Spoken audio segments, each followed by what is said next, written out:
Orbital mining stations, by their very nature, operate on the principle of controlled chaos. 17 species working in rotating shifts, hauling precious minerals from asteroid clusters while pretending the vacuum of space isn't constantly trying to kill them. It's a delicate ecosystem of egos, biology, and according to YouTube analytics, 98% of viewers are not subscribed. That's a huge number. By subscribing the channel that is completely free, you'll help support the channel and never miss fresh content. Engineering that somehow functions despite every logical reason it shouldn't. Station 47, designated as Kepler's Folly by those who actually worked there, exemplified this contradiction perfectly. The official registry called it a multicultural resource extraction platform. The crew called it a death trap held together by spite and recycled air filters. Both descriptions were accurate.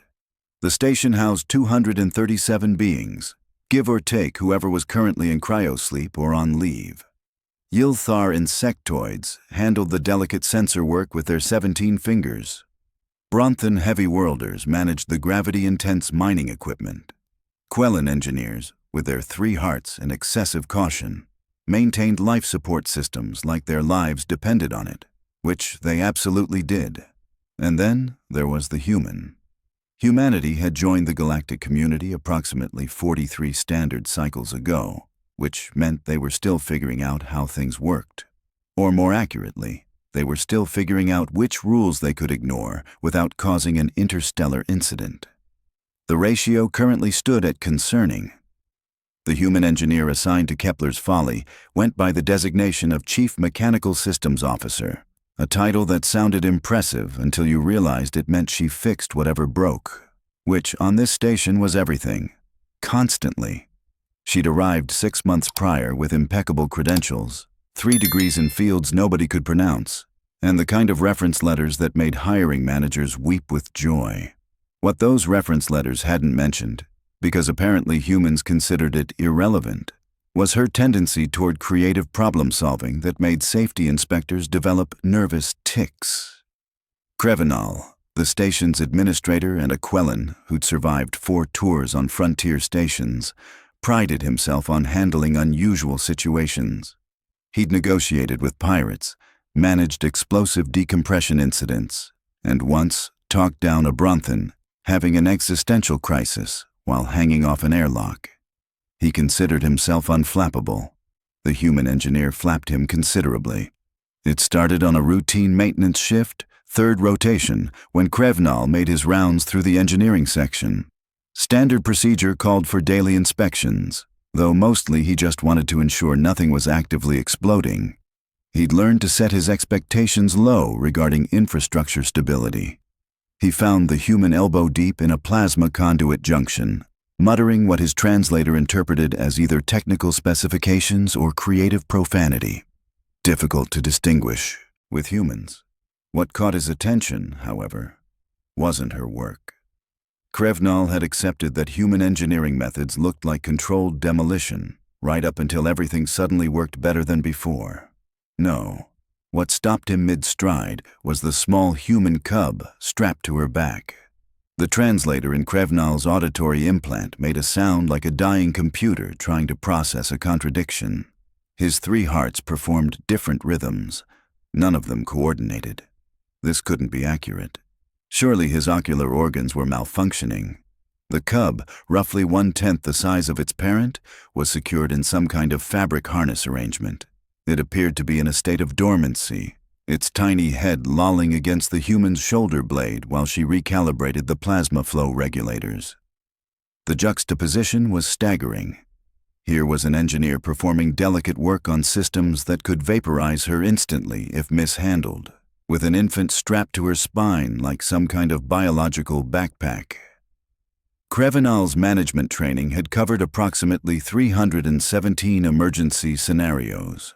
Not one of them included this.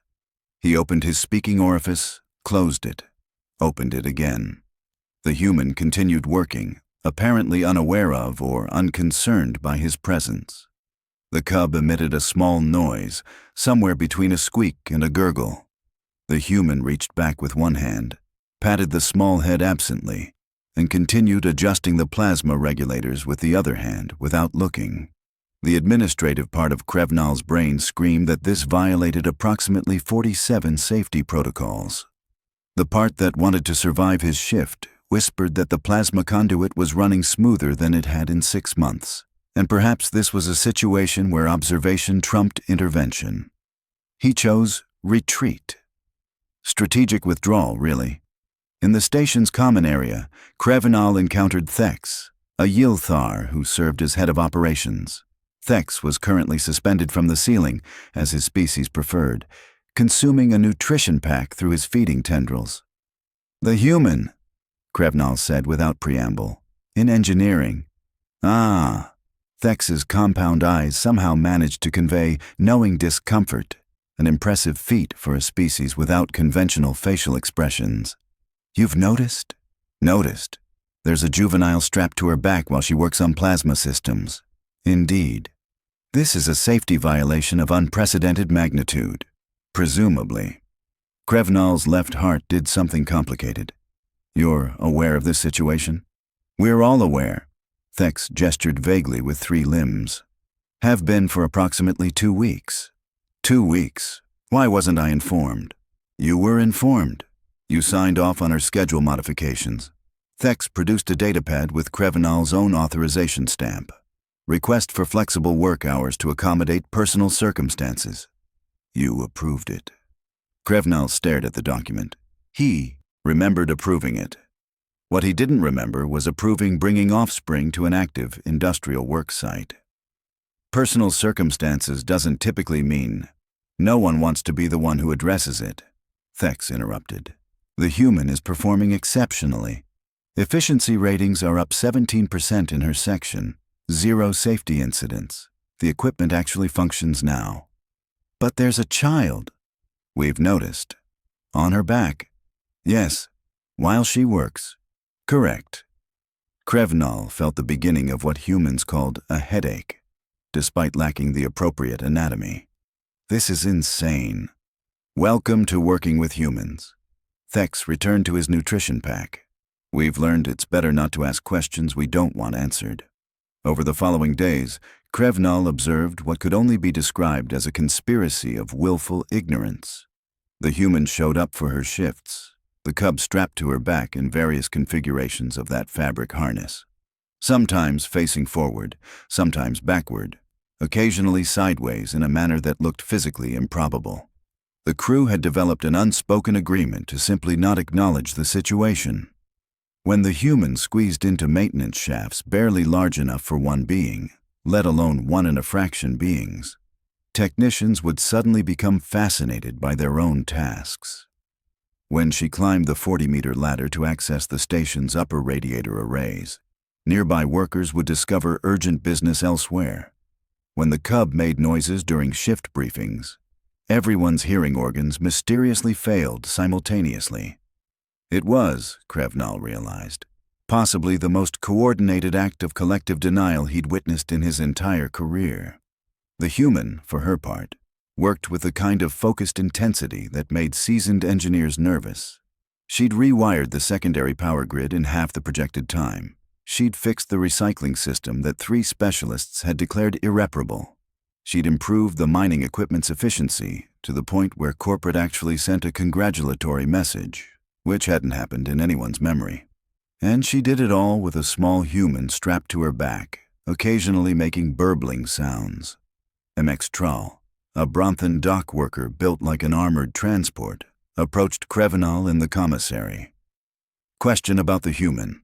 "I don't have answers," Krevnal said preemptively. "Her strength is abnormal, yes? For her size category? Humans have impressive musculature relative to their mass, if that's what you're asking. But carrying additional weight, all shift, while performing technical labor." Mextral's facial plates shifted in what might have been confusion or respect. "Difficult to tell with Bronthan. This is significant endurance. Apparently, maternal instinct overrides physical limitations." Krevnal had been doing research. Human biology was fascinating in a horrifying sort of way. "We pretend not to notice," Mextral observed. "Correct. Why?" Because, Krevnal said slowly, articulating a realization he'd been avoiding, the alternative is addressing it, which means either telling her she can't bring the cub, which means she likely leaves since humans are irritatingly principled about their offspring, or officially permitting it, which means acknowledging we're allowing something that violates multiple regulations. Ah, so we do nothing. We're doing something very important. We're maintaining plausible deniability. Mextral considered this. Humans make everything complicated. They really do. The cub, Krevnal learned through careful observation, spent most of its time in dormancy or quiet alertness. Occasionally it would make sounds. Sometimes it required attention, at which point the human would pause her work, attend to whatever biological needs the small creature had, then resume as if nothing had happened. The efficiency loss was negligible. What disturbed Krevnal more than the situation itself was how quickly everyone had adapted to it.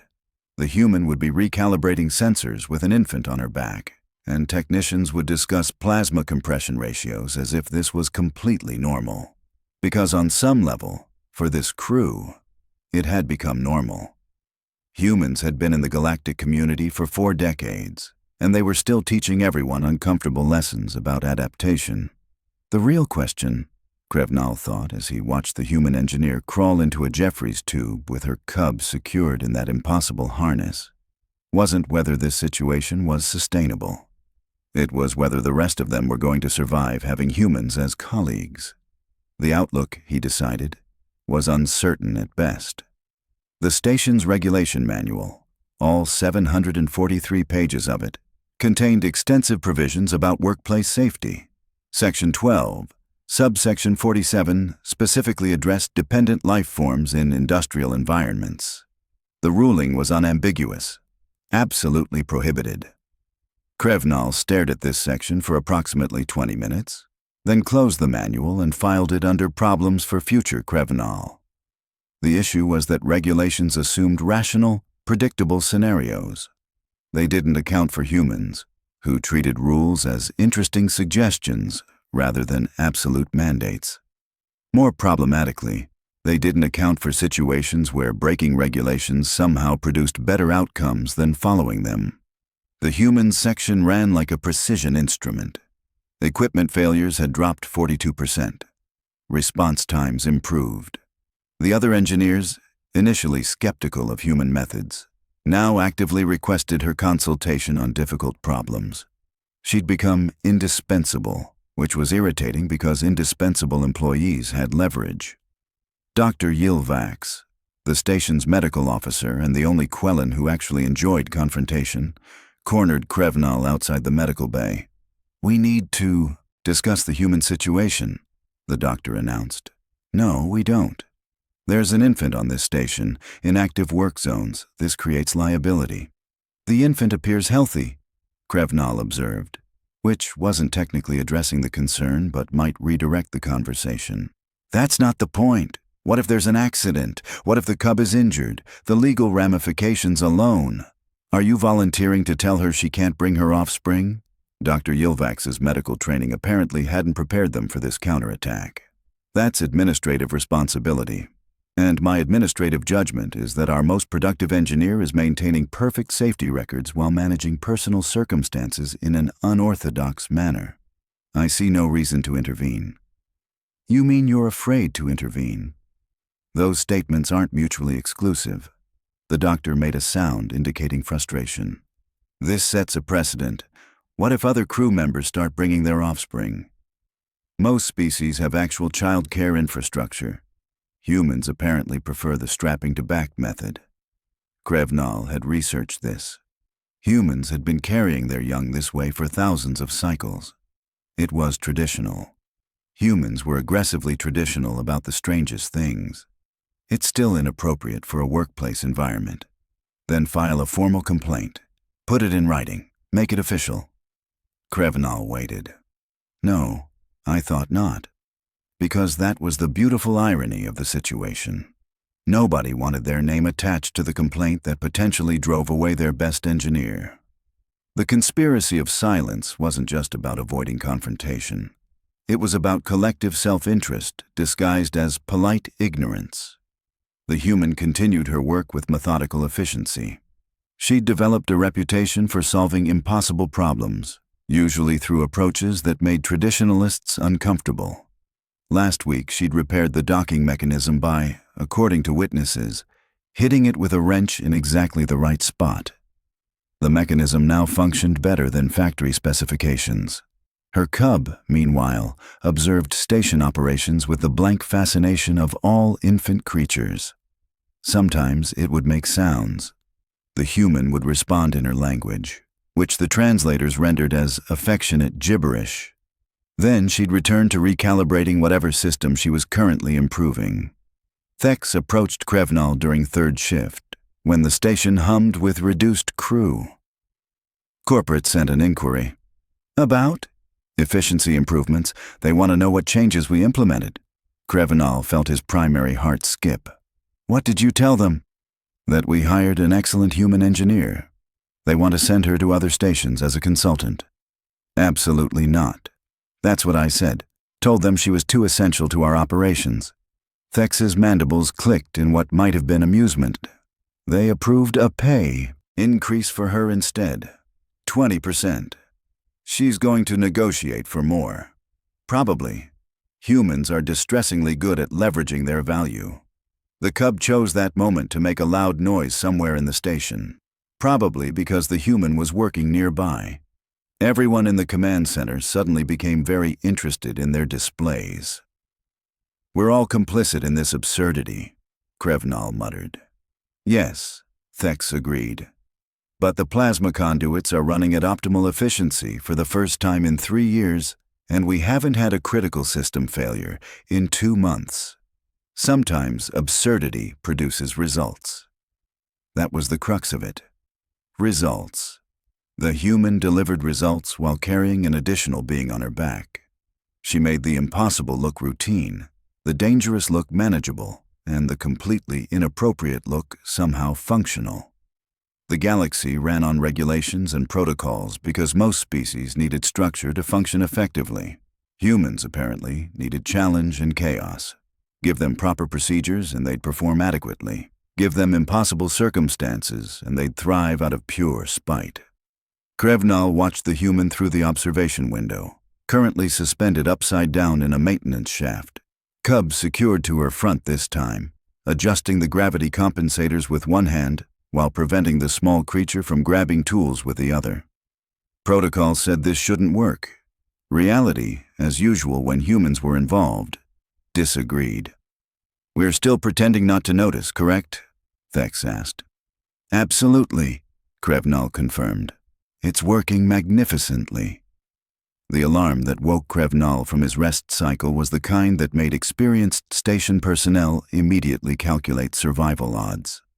3 sharp pulses followed by a continuous wail meant catastrophic system failure. Specifically, the kind that turned stations into expanding clouds of debris, if not addressed immediately. He reached the command center in 47 seconds, which was impressive considering Quellan physiology wasn't designed for sprinting. The display showed what everyone feared: primary coolant system breach in Reactor Section 7. Temperature climbing. 18 minutes until automatic shutdown, which sounded safe except shutdown protocols on a station. This old had a 30% chance of becoming permanent shutdown, the kind involving explosive decompression. Where's the engineering team? Krevnal demanded. Responding now, Thex reported, his compound eyes reflecting multiple displays. But the breach is in a confined access point. Most of the team can't fit through the maintenance corridor.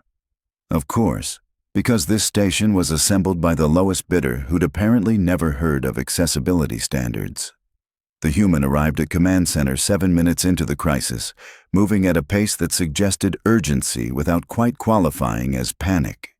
The cub was strapped to her back in the usual configuration, apparently unfazed by being awakened for a potential disaster.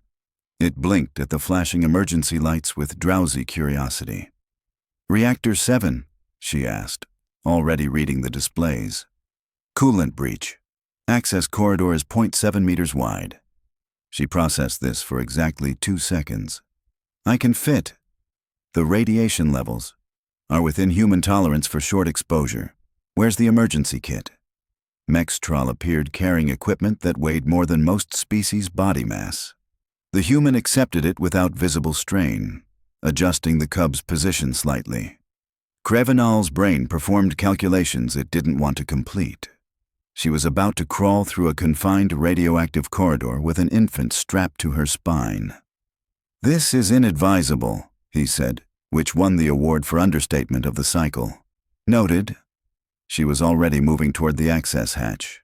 "Timer? 15 minutes to shutdown. Plenty of time." She said this with the confidence of someone who either knew exactly what she was doing or had made peace with terrible decisions. With humans, often both. The command center fell silent except for the alarm and the countdown display. Everyone watched the internal sensors tracking her progress through the corridor. 0.7 meters meant crawling on her stomach, dragging equipment, with the additional complication of a small human strapped to her back, increasing her vertical profile. Dr. Yilvax appeared at Krevenal's side. "If you were going to stop this insanity, that moment has passed. Thank you for that assessment." The cub's biometrics are elevated but stable. The human's heart rate is actually decreasing. Decreasing? Humans entering high-stress technical work often experience paradoxical calm. Their biology is fascinating and deeply concerning. The sensor feed showed the human reaching the breach point. 8 minutes remaining. Her hands moved with mechanical precision, applying sealant, rerouting pressure, adjusting valves. The cub made small sounds that the audio feed captured. The human responded with what the translator rendered as soothing nonsense while her hands never stopped working. 5 minutes. Thex's mandibles clicked nervously. Coolant pressure stabilizing. 3 minutes. Temperature dropping, another technician reported. 90 seconds. Breach sealed. The human's voice came through the comm system, slightly breathless but steady. "Rerouting to secondary coolant lines. Give me a minute." The countdown stopped at 47 seconds. The alarm silenced. The reactor continued its normal operational hum, as if it hadn't just threatened to kill everyone aboard. The human emerged from the access corridor 19 minutes later, covered in coolant residue and reactor grime. The cub appeared completely unbothered by the experience, making happy, burbling sounds. Krevenal stared at her. The entire command center stared at her. "Reactors stable," she reported. "Recommend full inspection within 24 hours, but the immediate crisis is resolved." "You crawled through a radioactive corridor," Dr. Yilvax said slowly, "with an infant on your back. Radiation was within acceptable parameters. For you, perhaps. What about—" The doctor gestured at the cub. "Human infants are more resilient than you'd think. Besides, the alternative was letting the reactor fail, which seemed worse. The logic was simultaneously flawless and completely insane." Mextral approached, holding out a cleaning cloth. "You saved the station." "I did my job." She accepted the cloth, wiping coolant from her face. The cub grabbed at the cloth, apparently finding it entertaining. While carrying, Mextral stopped, catching Krevenal's warning look. "Yes?" The human raised an eyebrow, a gesture that somehow conveyed challenge despite being merely a facial muscle movement. While demonstrating exceptional competence, Mextral finished smoothly. The human's expression suggested she knew exactly what everyone was dancing around. "Right. Well, if that's everything, I need to decontaminate and file a maintenance report." She left. The cub waved one tiny hand at the command center crew as they departed. Everyone waved back reflexively, then looked embarrassed about it. "We just let her risk a child to save the station," Dr. Yilvax said quietly. "No," Krevenal corrected. "We let our chief engineer do her job. The fact that she's simultaneously managing childcare is something we've all agreed not to notice. That policy seems inadequate. Do you have a better one?" Silence answered him. Because that was the revelation. There was no better policy. The human had made her choice, understood the risks, and succeeded anyway. Forcing her to choose between her career and her offspring wouldn't make anyone safer. It would just mean they'd all be dead from reactor failure right now. Sometimes the right thing and the rule-compliant thing weren't the same. Humans kept teaching them that lesson, whether they wanted to learn it or not. The formal inquiry from corporate arrived 3 days after the reactor incident. Standard procedure following any major system failure, though Krevnal suspected someone had filed a report about the unconventional response methods. The investigation team would arrive in 2 weeks to review procedures and interview crew. Krevnal called an emergency meeting with senior staff. "We have a problem," he began. "The human situation," Dr. Yilvax said immediately. "Specifically, how we explain that our most effective engineer operates under conditions that violate approximately 60 safety regulations." Thex's mandibles performed a gesture equivalent to a shrug. "We tell them the truth. She saved the station, while carrying an infant through a radiation zone. Also truth. They'll shut us down for safety violations. Or," Mextral suggested in a tone suggesting they'd been thinking about this, "they'll recognize that human operational parameters differ from standard species and adjust regulations accordingly." Everyone stared at the Bronthan. "What?" "I've been reading human integration protocols. They're fascinating. Humans operate effectively under conditions that would incapacitate most species. Their stress response actually improves performance. Their childcare practices emphasize constant physical contact, which they maintain even during professional duties. Maybe the regulations are wrong, not the human." Krevnal felt his worldview shifting uncomfortably. "You're suggesting we tell corporate that our safety standards don't apply to humans. I'm suggesting that humans have been in the galactic community for 4 decades, and we're still pretending they're just another species with weird biology. They're not. They're something else entirely, and our infrastructure doesn't accommodate that." Dr. Yilvax made a considering sound. "The medical literature supports this. Human physiology is absurdly adaptable. What we consider extreme, they consider normal variants. Their definition of acceptable risk would horrify most species. So we tell the investigators that humans are simply built different." Krevnal tried to imagine that conversation. "We tell them that human performance metrics exceed all projections despite operational methods that deviate from standard protocol," Thex corrected. "We provide data, efficiency improvements, safety records, problem resolution times. We let the numbers speak." The numbers, Krevnal had to admit, were impressive. Since the humans' arrival, their section had become the highest performing on the station. Corporate loved performance metrics. When the investigation team arrived, Krevnal presented them with comprehensive documentation, efficiency charts, incident reports showing dramatic decreases in equipment failures, testimony from crew members about improved working conditions, a detailed breakdown of the reactor crisis response. He did not mention the cub. Neither did anyone else. The human attended her interview with the cub strapped to her back, as usual. The investigators, a mixed species team including 2 other humans, asked standard questions about procedures and safety protocols. They reviewed her work logs. They inspected her equipment modifications. One of the human investigators looked at the cub, looked at the engineering section, looked back at the cub. Their expression suggested they understood everything happening and found it grimly amusing. "Childcare arrangements working out?" they asked casually. "Adequately," the engineer replied. "Good. Humans do better when family logistics are managed." They made a note on their datapad. "Station productivity is exceptional. Whatever you're doing, continue." The investigation concluded with commendations for the entire engineering team and recommendations that other stations study their operational improvements. No mention of policy violations. No safety. Citations. The human investigators knew. Obviously they knew, but apparently humans had an unspoken agreement about these situations.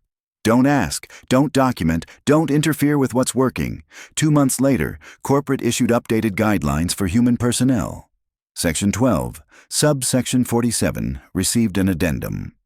Species-specific childcare accommodations may be implemented at station administrator discretion, provided safety metrics remain within acceptable parameters. It was the most bureaucratic way possible of saying, let humans do their weird thing if it works. Krevnal watched the human engineer training a new technician, explaining plasma compression ratios while the cub played with a spare circuit board.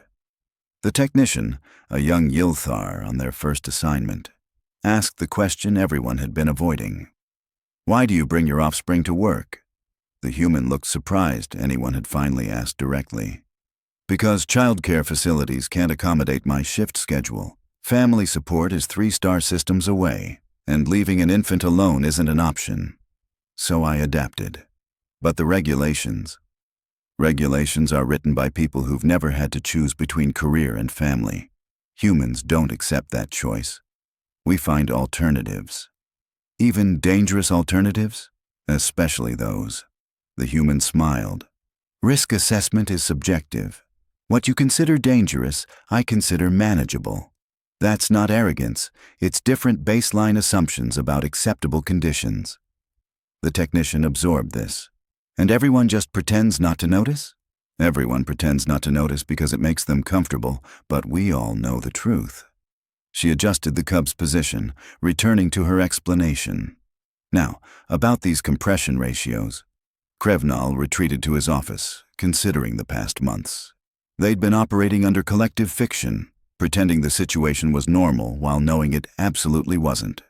But that fiction had allowed them to function, to accept what should have been unacceptable, to adapt to humans rather than forcing humans to adapt to them. The galaxy had spent 4 decades trying to fit humanity into existing frameworks. Stations like Kepler's Folly were discovering the alternative. Let humans be human, document the results, and adjust expectations accordingly. It was uncomfortable, occasionally terrifying, and produced outcomes nobody predicted. Also, it worked. The human walked past his office window, cub on her back, heading toward another impossible repair with the casual confidence of someone who'd never learned that some things weren't supposed to be possible. Krevnal pulled up the station performance metrics, reviewed the numbers one more time, and filed the report under Successful Operational Adaptations. Nobody needed to know that adaptation mostly meant learning when to strategically ignore their own regulations. The galaxy was full of rules, protocols, and proper procedures. Humans, as usual, were teaching everyone which ones actually mattered.